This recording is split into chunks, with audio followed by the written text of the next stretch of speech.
ہم نے آپ کے ساتھ وعدہ کیا تھا کہ ان گھرانوں کے پاس، گھر والوں کے پاس ہم جائیں گے جہاں پر وٹے سٹے کی وجہ سے معاملات کافی سارے کشیدہ ہیں. وہاں پہ ہم پہنچے، ان سے ملاقات کی، حال احوال لیا، سلام دعا ہوئی، کیونکہ تعلقات تو پہلے بھی تھے. انہوں نے اپنے طور پر اچھا رخ دیا، لیکن چونکہ دل سب کے زخمی تھے، ایک دوسرے کے سے بدگمانیاں اور ایک دوسرے کی جاسوسیاں، یعنی کہ اتنا اس موبائل کو انہوں نے مس یوز کیا ہوا ہے کہ ایک دوسرے کی باتوں کو ریکارڈ کرنا اور ایک دوسرے کی باتوں کو کان لگا کے سننا اور ایک دوسرے کے اور بچوں کو دوسرے گھروں میں بھیجنا اور غیر محسوس طریقے سے بھیجنا، جاؤ سن کے آؤ کیا کہہ رہے ہیں ہمارے بارے میں، کیا کہہ رہے ہیں، پھر کھڑکیاں دریاں کھول کے بیٹھنا کہ بھائی یہ آوازیں سننا، پھر اپنے اندازے کو سیٹ کر لینا، جس کی وجہ سے گھروں کی زندگی کے اندر افراتفری ہے. اس کو تو اللہ پاک نے 1400 سال پہلے اللہ پاک نے روک دیا تھا، ولا تجسسوا، جاسوسیاں نہ کرو. تمہیں وہ بات سمجھ آئے نہیں، تم دور بیٹھ کے اس کو کیچ کر رہے ہو، صحیح بات تمہارے تک پہنچتی ہے نہیں پہنچتی، وہ مطلب کیا ہے، مذاق ہے، حقیقت ہے، کیا ہے. تو پہلے تعالیٰ اگر جاسوسی کی نیت ہی نہ رکھو. لیکن یہاں پر ہر گھر کے اندر جاسوسی کا نظام ہے اور وہاں پر بھی یہی معاملہ، اور واقعی 4 گھرانے متاثر ہیں اور ان کی اولاد الگ ہے. وہ 5 بندے ہیں، گویا کہ 13 افراد اس سے متاثر ہیں. مجموعی طور پر تو میں نے سب کو یہ کہا، دیکھیں بھائی اگر آپ بیٹھتی ہیں یا اپنے گھر کو توڑتی ہیں یا توڑتے ہو، بچے دونوں کو کہا، ان کے والدین کو بھی کہا کہ اگر آپ اپنے بچوں کے گھر توڑتے ہو تو آپ کب تک زندہ رہیں گے؟ انہوں نے تو رہنا ہے.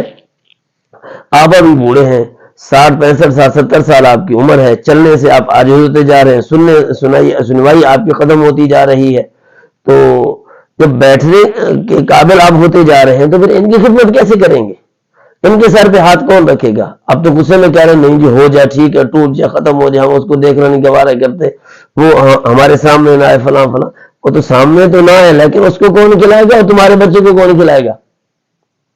ایک آدمی اپنا خرچہ برداشت نہیں کر سکتا آج کی مہنگائی کے عالم میں، تو بچوں کا خرچہ خامن کے بغیر کیسے برداشت کرے گی عورت؟ کتنے کام کر لے گی؟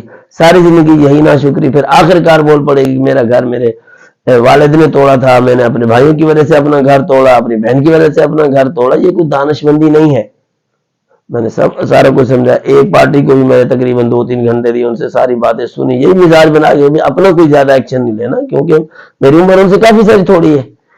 کیونکہ ایک کیا کہتے ہیں اس کو، حجت بازی ہوتی ہے، چل کے جانے کی وجہ سے وہ احساس کرتے ہیں. تو میں نے ان کو کہا کہ میں کوئی فیصل بن کے نہیں آیا، سالس بن کے نہیں آیا، میں اپنے طور پر آپ کی ایک خیرخواہی کی نیت سے آیا ہوں.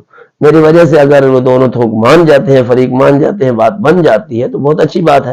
بہرحال انہوں نے اچھے طریقے سے بات کو سنا اور سمجھا بھی صحیح. کچھ کوتاہیاں بھی ان کے سامنے آئیں کہ اگر یہ نہ ہو تو معاملہ چل سکتا ہے. تو ان کوتاہیوں کو دور کرنے کے لیے انہوں نے ہفتہ 1.5 ہفتہ مانگا ہے کہ بھائی یکم کے بعد انشاءاللہ ہم ان کو ٹھیک کر لیں گے. میں نے ان کو آخر میں یہی بات کہی کہ بھائی جب تک آپ اس وجہ کو ٹھیک نہیں کرتے اس وقت تک اٹھایا گیا سامان جہیز کا وہ واپس نہیں آ سکتا، کیونکہ وجہ برقرار ہے اور وجہ اوریجنل ہے، اور وجہ وہ خود بھی مان رہے تھے، اس کے ماں باپ بھی مان رہے تھے کہ واقعی ہمارے بیٹے کا قصور ہے اس کے اندر، اور حقیقت میں قصور ہے.